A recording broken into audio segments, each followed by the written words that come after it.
Friends ఇప్పుడైతే బిర్యానీ చేస్తున్నాను అనమాట. మన చిట్కడికి వెళ్తాను.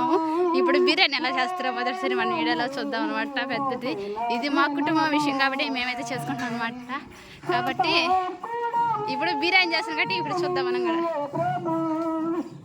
అందరూ మా ఊరు అందరూ ఇక్కడే ఉన్నారండి. ఫస్ట్ గుడ్లు అయితే ఉడకబెట్టేసి ఇక్కడ పెట్టేసుకున్నాం. ఇప్పుడు బిర్యానీ కడగ పోదాము. అప్పుడే పెట్టేసేద్దామరా బిర్యానీ వంటలు మాస్టర్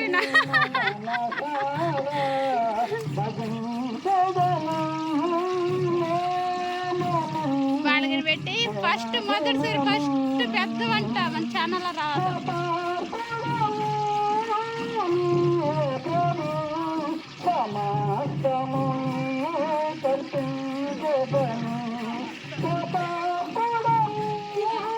చేస్తా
చాలా సంతోషం. చాలా కాలంగా మరి ఇప్పుడు రావాల్సేటటువంటి వ్యక్తి దేవుని ప్రవాసంలో ఆయన పాలు పొందుతుల్లో కూడా దేవుని స్తోత్రం. మరొకసారి ఆయన నేను వందనాలు.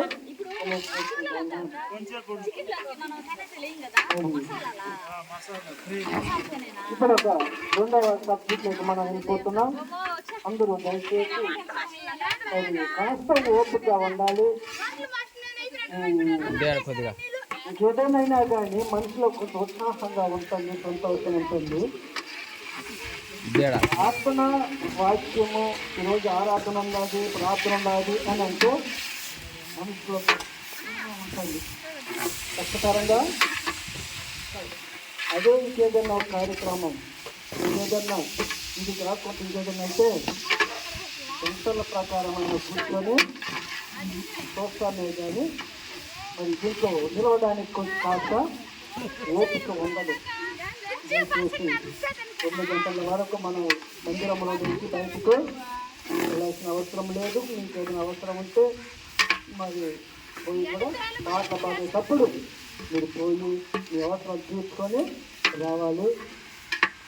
అంతేగాని మరి 2 గంటల వరకు కాస్త మీరు వినవాల వాక్యము వినాలి. ఇప్పుడు ఫస్ట్ చెప్పిన సబ్జెక్ట్ దేని గురించి చెప్పారు? ఐక్యత. ఐక్యత అంటే ఎలా ఏ విధంగా ఉండాలి?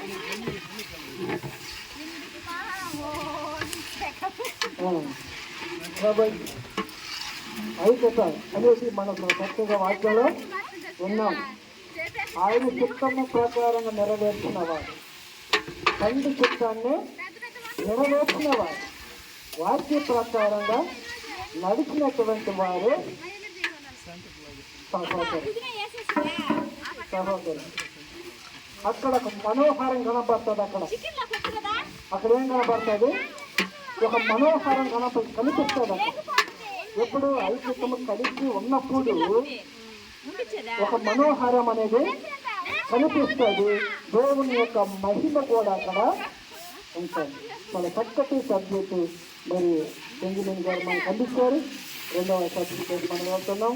మరి ఏనాడు గ్రామంలో సేవ చేస్తున్నటువంటి దైవ సేవకులు మరి మన మధ్యలో ఉంటున్నారు. విశాఖ గారు మరి ఆయన ఒక అరగంట వాక్యము బోధిస్తాడు. మనం కూడా వాక్యము మరి నేర్చుకోవాలి. ఒక్కొక్క వాక్యం చెప్పేటప్పుడు ఒక్కొక్క సత్యాన్ని మాట పట్టుకోవాలి. ఒక్క మాట పట్టుకున్నప్పుడు మీ హృదయంలో అది ఒక పుస్తకంలాగా తయారవుతుంది.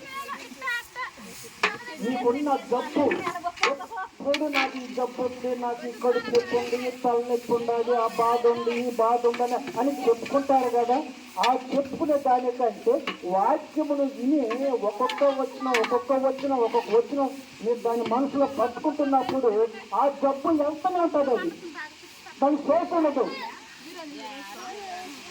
ఉండదు అన్నమాట. ఎందుకంటే నువ్వు వచ్చినమో సత్యము పట్టుకునేటువంటి అది ఏం చేస్తుంది అంటే దానికి స్థలం ఉండదు. నీ సత్యం నిలిచినప్పుడు దానికి స్థలం ఉండదు. నువ్వు ఎడంగపో దాన్ని తోస్తా నీ జబ్బు పూర్తిగా దోషాలు పారేస్తాడు. వాక్యం ఉండాలి, ప్రార్థన ఉండాలా. ఇది ఉన్నప్పుడు ఈ జీవితంలో జబ్బు అనేది మనకి. కాబట్టి వచ్చినప్పుడు వాక్యము చక్కగా నేర్చుకున్నాం. మన మధ్యలో 5 గారు ఉన్నారు. ఒక అరగంట దేవుని వాక్యం మనకి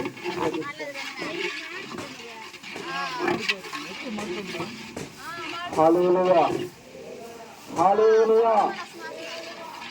ఏమన్నా మనకి మహిళలు కాక ఏమన్నా చర్చలు అలాగే అంటే టైం జాగ్రత్తకి ఫోన్లో ఎదురు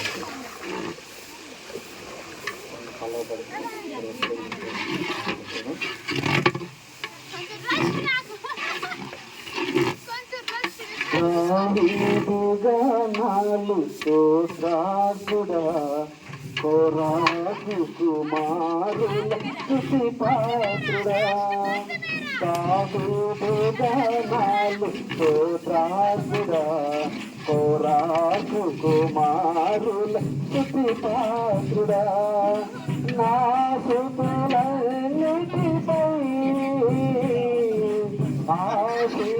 ఆశీనుడవయ్యా నా స్తుతులన్నిటిపై ఆశీనుడవయ్యా నీ మహిమలు చూడాలని నా శరీర పాదాలని నీ మహిమలు చూడాలని నా శరీర పాదాలని తలకి రాములకి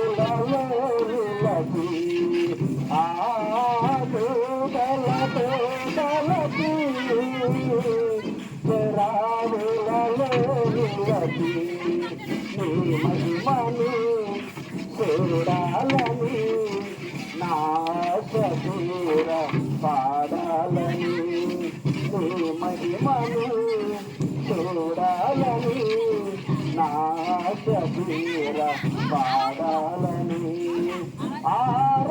ఆరాధించాలని ఆస్వాదించాలని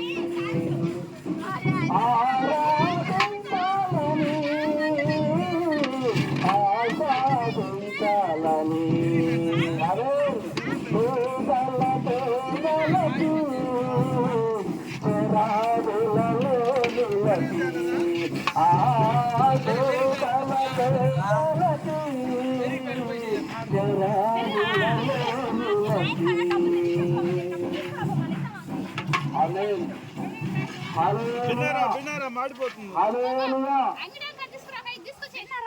వరకు ఏమలక వర్తమానం కరెక్ట్గా వదిలించాడు. తగ్గిస్తా కొంచెం మంట తగ్గిస్తా ఎలా కలిగి ఉండాలా ఏ శ్వాస కలిగి ఉండాలా ఏ కూర కలిగి మనం జీవించేది సహోదరుల ఐక్యత ఎంతో మాస్టర్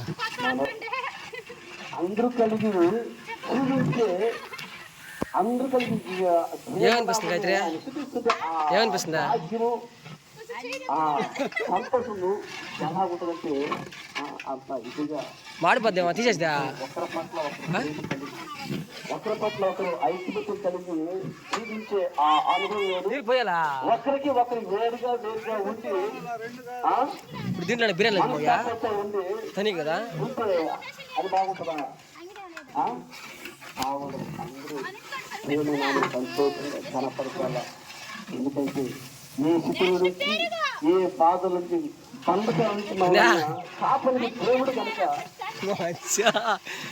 ఆయన నామాన్ని మనసారా చూపించేవాళ్ళుగా మనసారా అని కనపరిచేవాళ్ళు మనం ఉండాలి. కానీ ఒకరి పట్ల ఒకరు మనస్తాపాలు కోపాలతో గొడవతో కాదు.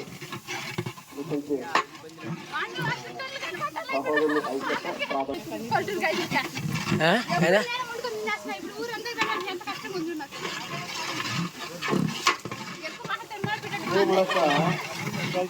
కాలు పెడుతున్నాడని ఒక మొక్క తీస్తే బయటికి ఒక మొక్క తీస్తే బయటికి పోసండి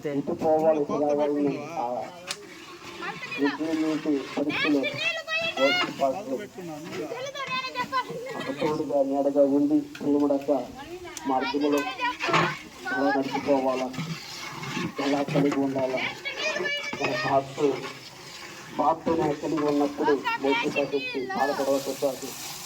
మేమందరూ అంటున్నారు అదే హల్లెలూయా మేమందరూ తోడుగా ఉన్నాము. ఆయన గాయత్రి ఆయన ఆది ఆత్మ సంఘంలోకి నమ్మకం ఆయన స్వతపరిచాడు. ఆమె హల్లెలూయా. ఎందుకంటే ఆయన ఎక్కడైతే ఉంటాడో అక్కడ నేను కూడా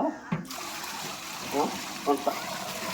ఆయన ఏ చేస్తే ఆయన ప్రార్థిస్తాడో ఆ చేతుని వింటే ఆయన దేవుడు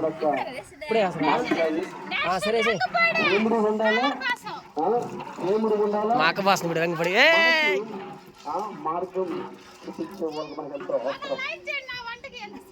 మనం విశ్వాసం పాల్గొన్నప్పుడు ఆ కుటుంబంలో పోటీ పాల్గొన్న మాకు తోడుగా ఉంది పాల్గొనడం కాబట్టి ఇంకా ఎన్నో పాత్రలు నేను సంఘంలో బాగా పైన కలిపి సంఘంలో ఆ సంఘంలో అట్లా నా కలిసి నా పిల్లకి చేత కష్టపడ్డాను. కానీ ఆల్మా సంఘం వచ్చిన తర్వాత ఎన్నో పాత్రలు చేపలు ఈ ఆనందం నాకు ఎంతో బాగా